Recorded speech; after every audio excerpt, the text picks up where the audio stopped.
when I rose to speak to them, I spoke to them in our language. And I just talked to them about industry, about working hard. And I was very happy with what they are doing. And I told them even back at home, this community is hardworking, and it plays a very central role in the economic development of our country. I didn't say that others don't work hard. I didn't say others are not important. And Yvonne, even you are an anchor. When I speak to you as a leader, I must affirm you. I must say, Yvonne, you are a good presenter. I must encourage you to continue. Well, it's not necessary, Mr. Gachagua, but be that as it may, I want us to, the affirmation is not necessary. But I think the question is, do you understand that is a genuine view of young people who are calling themselves tribalists and leaderless? Your defense is well appreciated, but do you hear that the young people may not want this and may see you in this way? What I told that young girl, if you had played my answer, is that her age means back home are my fans. They understand me and they know me and they love me. Are all of them your fans? Many of them are my fans. And the ones who are not your fans, how do you address the issue that they have with that? All of them don't have to be my fans. I persuade the ones who want to be my fans, and the ones who are not willing to be my fans, I persuade them to be my fans. Okay, so the ones who say, the young people who say you are tribalist, you are an ethnic extremist, you're saying their concerns don't mean anything to you? I am not saying they are not. I am saying it's not 100% Gen Zs who think I'm tribal. Many of them think I am a great leader, I'm a nationalist. And that's when you come to my meetings, it's full of Gen Zs. And I actually give them a chance to speak. But that does not mean that girl has no right to speak. She has a right to have a contrary opinion. I'm a Democrat myself. I cannot force her to say that I'm a nationalist. If she thinks I'm not a nationalist, she's entitled to her own opinion. Right. So but I did draw her attention to the fact that Gen Zs back at home, are my people, they are my supporters, because they understand me and they know that I'm not tribal. It's only that that narrative has been driven, and her being away and not knowing what is going on here in Kenya when she's in the States, she has bought that narrative. But I did persuade her that that is not the case. Okay, so you believe the people of Mount Kenya are very central to the country's economy? All Kenyans are central to the economic development of our country. But the people of Mount Kenya, like all other Kenyans, play an important role. And you said central, because there's a difference between a central role and an important role. Not everybody can be at the center, right? I'm saying central means that they are very, very, very instrumental in business. If you go wherever town you go in this country, they are there doing business with other Kenyans. And therefore they are central in that wherever town you go, if you go to Garissa, you find them there. If you go to Mombasa, you find them there. If you go to Malindi, you find them there. If you go to Loitoktok, you find there. And they live well with other Kenyans, and they do business with other Kenyans, and they are really appreciated by other Kenyans. So they do play a central role in Kenya's economic development, in that they are in every part of this country doing business. All right. It is for this reason that some of your party members felt you should be impeached as deputy president, because they felt that your shareholder narrative is too divisive for the country. And let me just remind Kenyans that in the run-up to your impeachment, you were vocal about a concept that you called shareholding in government. You explained this quite a number of times on several occasions, where you believed or seemed to believe that development follows particular voting patterns. And you were very specific about how the Kenya Kwanza government, should dole out goodies. I want us together to watch what you said about the shareholding narrative in government, and then we can seek some more understanding. Hii serikali ni kampuni na ni ya shares. Si ndio? Ni ya shares. Kuna wenye kampuni, wale wako na shares mingi, kuna wale wako na chache, kuna wale hawana. Sasa nyinyi mliinvest kwa hii kampuni ya William Ruto na Rigathi Gachagua. Sasa lazima mvune. Yule ambaye alipanda atafanya nini? Si mlipanda? Si mliamuka mapema? Mukasema mutaki kusikia mambo ya ile system na nini? Muka invest, mukapanda mkapalilia, mkaweka mbolea, mkamwagilia maji, wakati ya kuvuna ndio huu. Najua wengine wananikashifu ati mimi nasema ati wale walipanda wavune kwanza. Iko makosa? Iko makosa? Hata hao watavuna, lakini wangoje. Si wale walipanda ndio wavune kwanza. Wakishavuna wavune, ile tabaki kidogo, wale wakupanda waingie, watafute huko nini, ile tapatikana wachukue, wakwende. Si iko namna hiyo? Mr. Gachagua, maybe you've never been given an opportunity. I want to do that now. Please explain to us this shareholding concept and how does it work? Even this matter has been taken out of context. Government formation is a process. And a coalition government is formed based on an agreement. I sat down with William Ruto and on behalf of the mountain people, negotiated our expectation from his government. And he negotiated the votes he wanted from our region. And he did negotiate with me that he wanted 70% of our votes. And in exchange, he would give us 40% of the government. It was not written, it was a gentleman's agreement. He sat down with the people of Western Kenya. They were wiser than me. They demanded an agreement. He demanded 70% of their vote. They demanded 30% of government.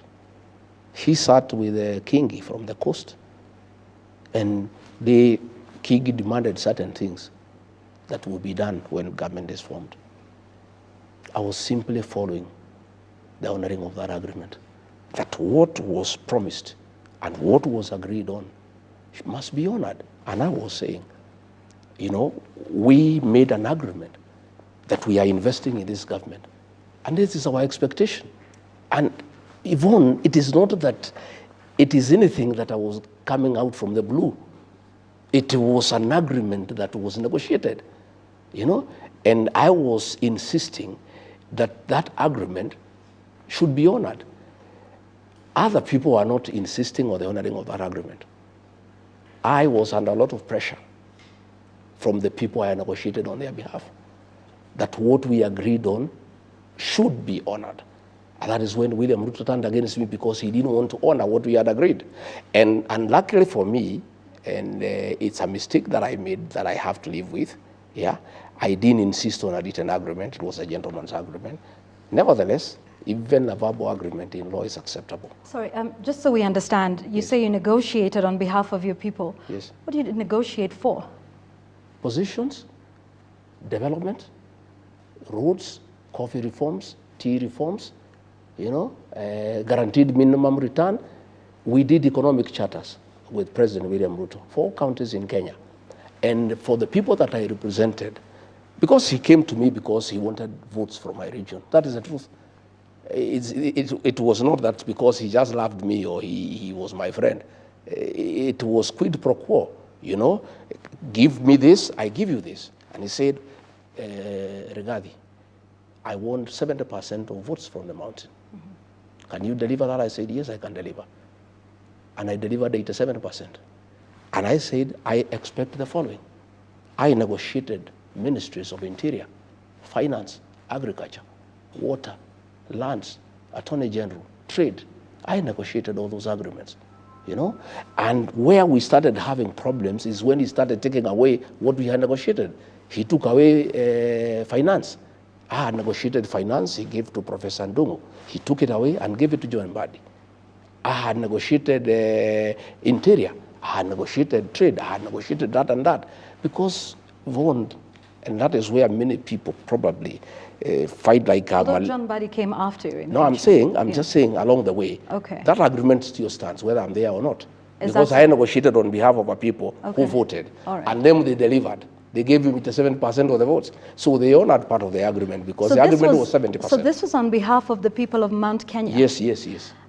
We don't hear much of the complaints from the people of Mount Kenya about whatever these agreements that were not made. You wouldn't know.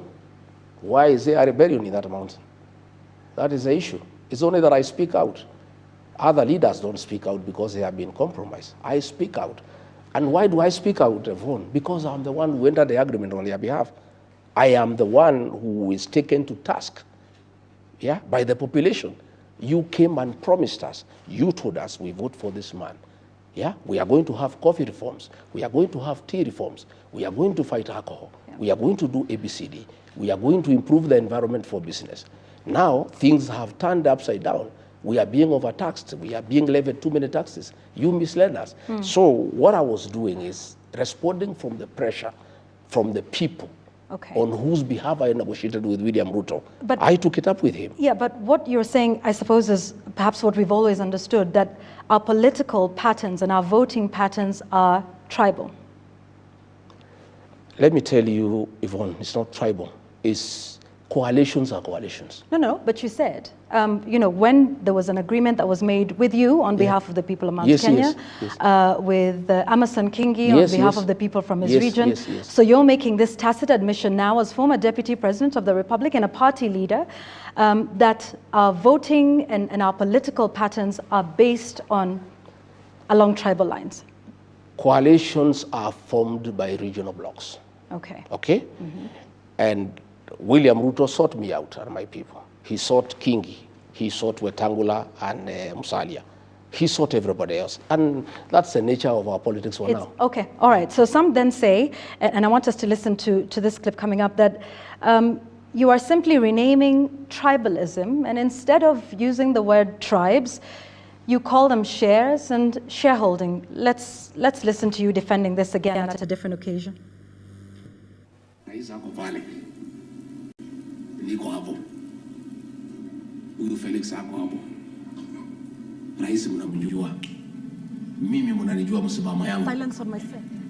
Ya kwamba watoto wakiwa wengi kuna wale kwanza ya kuangaliwa, mnajua. Sasa huyu Felix ako pale ndio mwenye kuunganisha mawaya. Mambo yetu tumepanga. Mambo iko sawa. Chakula iko jikoni. Karibu kuiva. Watoto ni wengi, chakula ni kidogo. Iko watoto ya nyumbani, iko ajirani, iko namna hiyo, na nyinyi mtulie. Chakula ikiiva, sisi ndio wenye kupakua, na watoto tunawajua kwa sura na kwa msimamo. Hatuwezi kuwa confused. Kuna mtu wajua watoto yake. Mr. Gachagua, who gets to eat first and how much? But I think you need to understand the concept of our politics. I was in a meeting in Nandi, and the Nandis were asking me, we voted for this government. We have our sons who have not been employed. We have expectations. You people promised us that when you form government, you will do this for us. We have not done it. My work as a leader is to assure them. That's what I was saying. Relax. We are still working on it. We know you. We know your support. We know you by name. We know you by face. But you were creating rank. So, Mr. Gachagua, is it your belief today that the people who vote for a particular leader should be first in line for development projects, and the ones who don't vote for them do not get anything or get the scraps? I don't believe in that. I don't believe in that. I believe that... That's what you're saying in that clip. Far from it. You are not interpreting the context. They were talking about placements. And I was saying, please, things are still being worked out. Relax. We know you. We know where you are. So is placement based on those that vote? Not necessarily. Because it's the same thing you said. You asked for specific ministries. But those would it not be the person that is most qualified or merits that position? Or is it just basically tribe, the people that vote? It is still meritocracy. It's still meritocracy, but there is regional balance. There is a chance for every Kenyan. All right, in that regional balance, how many ministries are you going to get per your agreement? In terms of? You mentioned that there was the Ministry of Interior, the Ministry of Finance. I negotiated for 8. For 8? Yes, I negotiated, In a cabinet of 22? Yes. Where would the regional balance if 8 out of the 22 come from one community? You've just talked to regional balance. I negotiated with the president because of the vote that I was bringing in. It was up to him to make the decision. Yeah? It was up to the both of you. Weren't you? President and deputy president are the ones who sit down and craft the government? He is the appointing authority. Oh, so now you're saying it's his issue to ensure regional balance and not yours? As long as you get your 8 out of 22? It's still the same thing. When Raila Odinga came, he negotiated for 4 positions. for him to support William Ruto. I'm sitting with Mr. Gachagua. No, but I am saying it is not that it is any different for anybody. It is what happens in this country. When William Ruto sought the support of Raila Odinga, he came and demanded for cabinet positions and 11 principal secretaries, and he was given for support. Even us, to give William Ruto support, we demanded certain things. And it was upon him to evaluate, take it or leave it, you know. And now that you're out of government, is this a concept that you still believe in, Mr. Gachagua? In terms of? Shareholding? I am not talking about shareholding in terms of being discriminatory. We are saying when we form a government, people must sit down and agree that if we are successful, yeah, we are willing to bring this number of votes here. This is our expectation from that administration. It happens all over the world. People must negotiate. And it's only that I was a tough negotiator, and why people thought probably I'm tribal or I am too much is because I was insisting to get what I negotiated for, and I was being shortchanged. And I was saying, no, I don't want to be shortchanged. I must get what I negotiated for, because on my part, I delivered what I promised. Let's move to some more recent developments now, and back to your trip to the United States. Let's take a look at some of the other issues. While you were there, Mr. Gachagua, you made an allegation that President Ruto met al-Shabaab leaders. That's a serious allegation, isn't it? I didn't make the allegation. Here you are. Let me take you through. I'll take some time. It's not me. I was simply asking him to answer. Senator James Rich is the chairman of the Foreign Relations Committee in the American Senate, tabled a bill in the Senate asking that the status of Kenya as a non-NATO ally be reviewed in view of the following allegations. Relations with China, that is one. Number two, relations with Iran. Number three, government of Kenya and key officials of Kenya with non-state armed groups and violent extremist organizations, including the Rapid Support Forces and Al-Shabaab, participation in the Belt and Road Initiative, and then blocked persons and foreign terrorist organizations, including such individuals and entities based in southern Sudan and Somalia. Again, extrajudicial killings and abductions. I am not the one who came with these allegations. So when these allegations came and they were in the headline, Kenya is under investigations in the Senate. This is a bill, I've given it to you. President William Ruto replied and said the Americans have a problem with him because he has opened bilateral trade with China, which is good for the country. And that is why the Americans want to review their relationship with Kenya. So when I went to the next meeting, I said, fine, you have answered about China. What about the other allegations? You are being investigated in the country for working with Al-Shabaab, for working with RSF from Sudan, for extrajudicial killings, for abductions. The Americans want to know why.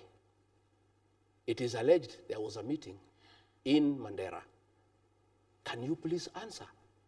It is not me who came with this allegation. This matter is before the Senate. Here is what, and I'm looking at this congressional record that you have shared. Yes. It talks about an assessment of Kenya as a financial safe haven for certain entities, including certain individuals. Yes. It doesn't name President William Ruto by name.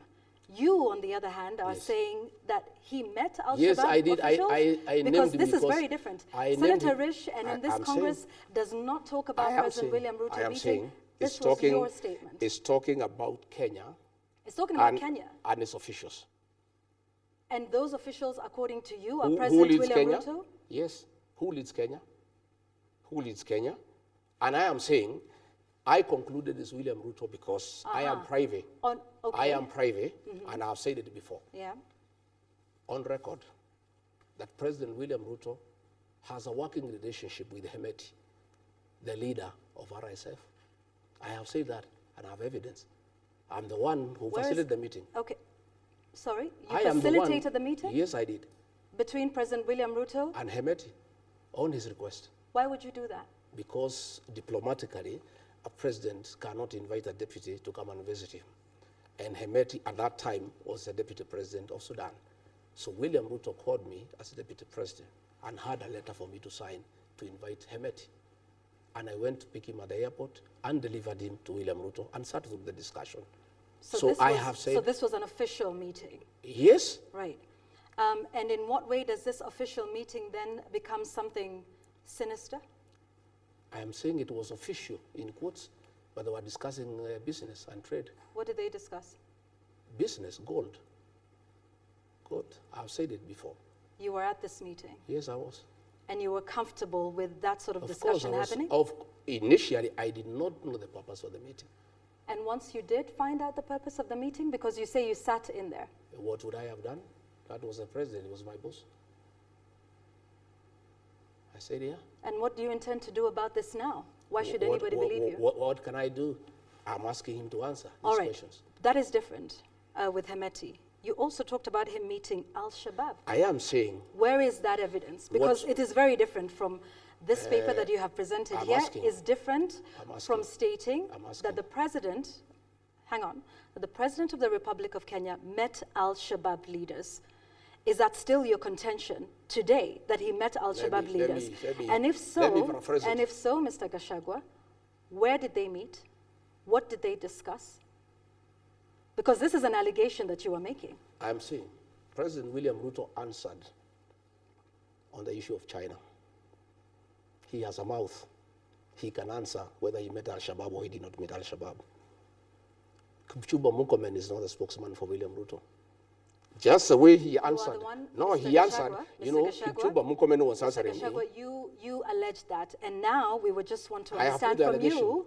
You have put the allegation. I have put the allegation. So would you want to provide that with facts? When and where did the President of the Republic meet Al-Shabaab leaders? I am saying William Ruto can answer that. Did he meet them or he did not meet them? Are you saying he met them? The onus is on him. No, the onus is on you. He who alleges must prove. He's the one to ask me to prove, not you. Or you are not his advocate, are you? I'm a Kenyan. No, I know.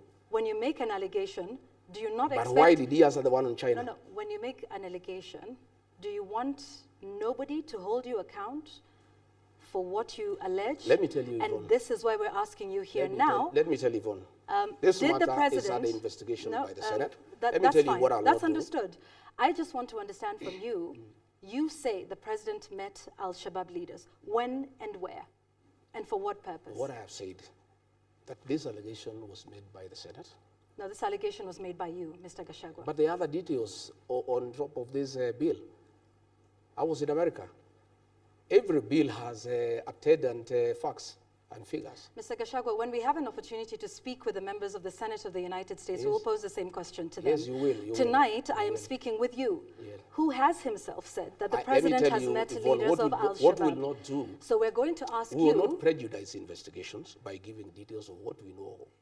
Even like RSIF, I have said I have a lot of information that is available to those who are investigating this matter. Have you given all this information? Because this was a request that was given by the state authorities. I was in America. I was in America. You're here now. I did many things in America. This matter is in the Senate of the United States. It's not an investigation in Kenya. And even when I was told I can talk about it in Kenya, I said, the DCI has not launched an investigation in this matter. If they did, I would give what I know, but they have not. I am not going to volunteer information to an organization that is not investigating a matter. This matter is under investigation by the American Senate. If they require my input on what I know, especially on Sudan, I'm available. Do you not believe that the Kenyan authorities would want to investigate this matter of a sitting president? It's up to them. I'm not a part of the Kenyan authorities. If they want to investigate, they can go ahead and investigate. What I know is that the matter is under investigation by the Americans. And I'm saying William Ruto has a mouth. He can deny or confirm. Just the way he did about China, he also can reply to this one. So why report this to the Americans and not Kenyans? Yeah, because they are the ones who are investigating. The Kenyans are not investigating. You said, again, you don't think Kenyans should investigate this matter? It is a grave allegation. I am saying they should investigate, but are they investigating? But who will investigate William Ruto? The DCI? Who will investigate him? Who? You don't think they're capable of conducting an investigation? How can he investigate him? Extrajudicial killings and abductions have happened. Can he be investigated? And why are you not asking me about abductions and extrajudicial killings? People who have been killed here. We will get to that, Mr. Gachagua. We have a long night tonight. Yeah. We will do all of these so what I'm saying, Yvonne, you give information to an investigation that is ongoing. The Kenyan authorities are not investigating this matter, and they are not going to investigate it because they cannot investigate it. So the matter is dead as far as Kenya is concerned. Luckily for us, the matter is under investigation in the American Senate. And I believe it will see the light of the day. Yeah. On that note, let's take a break. We have much, much more to talk about, including what's happening in the country, extrajudicials, like you say. We will have a state of the nation sort of assessment when we return here on The Explainer. Tonight, we're speaking with former Deputy President Rigathi Gachagua and party leader of DCP on a wide range of issues. Let's take a break.